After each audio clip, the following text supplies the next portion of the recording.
വെള്ളത്തിന് മുകളിലും കരയിലുമൊക്കെയാണല്ലോ സാധാരണ ഈ മുതലകളെ കാണാറുള്ളത്. വെള്ളത്തിനടിയിൽ അവരെങ്ങനെയാണ് ജീവിക്കുക, അല്ലെങ്കിൽ വെള്ളത്തിനടിയിലുള്ള അവരുടെ ആ ഒരു വിഷ്വൽ എങ്ങനെയായിരിക്കും, അത് കാണാനുള്ള അവസരവും ഇവിടെ ഒരുക്കിയിട്ടുണ്ട്. ഇതാ ഇങ്ങനെ.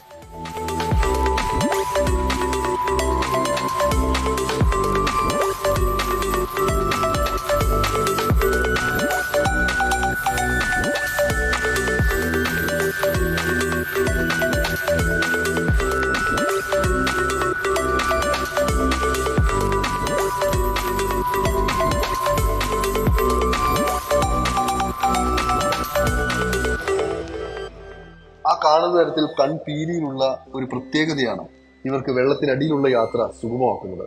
വെള്ളത്തിനടിയിൽ 1 മണിക്കൂർ വരെ സമയം ശ്വാസം പിടിച്ചു നിൽക്കാനുള്ള കഴിവും ഈ മുതലകൾക്കുണ്ട്.